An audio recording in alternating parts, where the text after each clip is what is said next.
The tall poppy syndrome, the joy of cutting others down by Susan Mitchell explores a phenomenon that is at once cultural, psychological, and profoundly human, the compulsion to tear down those who stand out or succeed.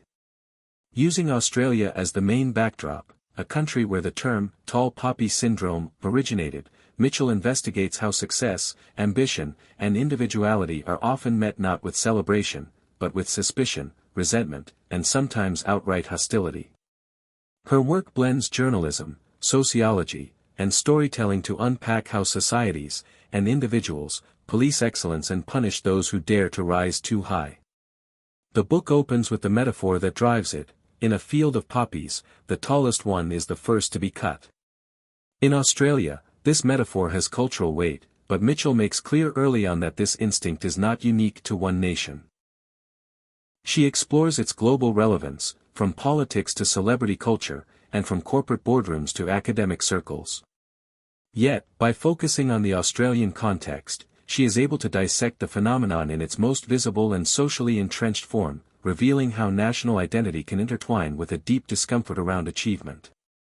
Mitchell delves into the historical roots of the syndrome, tracing it back to colonial Australia and the egalitarian ideals that took hold in its early days. With no aristocracy and a suspicion of hierarchy, Australian culture developed a fierce belief in equality, but not necessarily in opportunity. Over time, this belief evolved into a cultural reflex, to mock, undermine, or take the piss out of anyone who appeared to think too highly of themselves or attain too much success. Mitchell doesn't romanticize this egalitarianism, she points out how it can curdle into mediocrity and conformity. As the narrative unfolds, Mitchell introduces us to a range of individuals who have experienced the sting of tall poppy syndrome. Through interviews and personal accounts, we meet artists, business leaders, scientists, athletes, and entrepreneurs, many of them women, who found themselves targeted for little more than excelling at what they do. Some faced tabloid attacks, online vitriol, or whisper campaigns, others were dismissed as too ambitious or full of themselves. In each case, their stories echo the same theme: success breeds resentment, especially when it challenges social norms. Mitchell pays particular attention to gender, showing how tall poppy syndrome intersects with sexism. Women who step into leadership roles or display confidence are often labeled as arrogant or unlikable. Men are sometimes targets too, but women, Mitchell argues, are more frequently punished for ambition. Their success is viewed as a betrayal of the modesty and humility expected of them. Through these stories, Mitchell builds a portrait of a culture where personal achievement becomes a social liability. The book also examines the impact of tall poppy syndrome in professional environments. In the workplace, high performers may be resented by colleagues, sabotaged by managers, or even penalized during performance reviews, not because they fail, but because they succeed too well. Mitchell illustrates how this breeds a culture of risk aversion and undermines innovation. When people learn that excellence makes them vulnerable, they dial themselves down. This creates a quiet but corrosive pressure to conform, to blend in, to aim lower. But Mitchell does not limit herself to victims, she also investigates the cutters, the ones who resent, ridicule, or diminish others. She explores the psychological drivers behind this instinct: envy, insecurity, fear of change, and the discomfort of being reminded of one's own unrealized potential. Rather than portraying these individuals as villains, she paints them as products of their environment. Trapped, like everyone else, in a cultural script that mistrusts deviation and resents success. Media plays a central role in enforcing this script. Mitchell devotes a chapter to how tabloids and online platforms capitalize on schadenfreude, building entire narratives around the fall of the successful. The "build them up, tear them down" cycle is not only accepted but expected.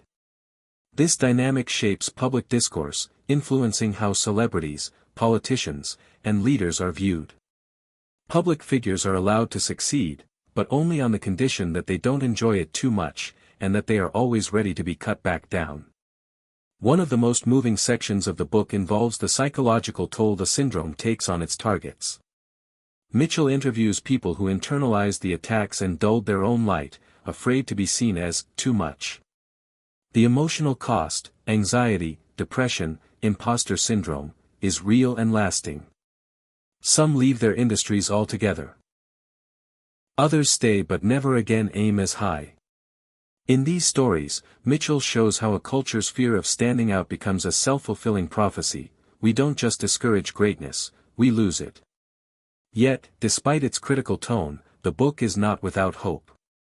Mitchell also profiles those who found ways to persevere, who learned to resist the internal and external pressure to shrink. These individuals often found support outside traditional networks, through mentors, international communities, or alternative platforms. Mitchell champions the idea of building tall poppy gardens, where excellence is cultivated rather than punished, where individuals are encouraged to rise without fear of being cut down. In the final chapters, Mitchell turns toward the future. She argues that tall poppy syndrome is not immutable. Cultural attitudes can shift, but only through conscious effort. That includes how we educate children about success, how we reward originality, and how we respond to excellence in others. She calls for a rethinking of success itself, not as a threat to community, but as a shared aspiration. To do this, societies must confront their ambivalence toward high achievers and learn to celebrate without caveats. Mitchell suggests that the antidote to tall poppy syndrome lies not just in encouraging ambition but in developing emotional intelligence and generosity. When people feel secure in themselves and their communities, they are less likely to resent others' achievements.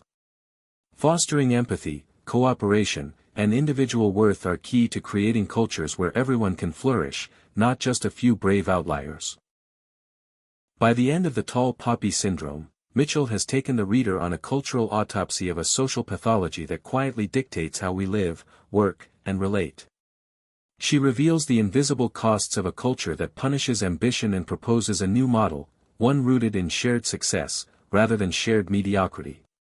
Her message is clear: if we want greatness, we must first learn not to fear it in others. This is not just a book about Australia or about envy, it is about the universal tension between the desire to shine and the fear of what happens when you do. Mitchell challenges readers to reflect on their own reactions to others' success and to consider whether they are nurturing growth or wielding the knife. In doing so, she offers a roadmap for moving from a culture of cutting down to one of lifting up.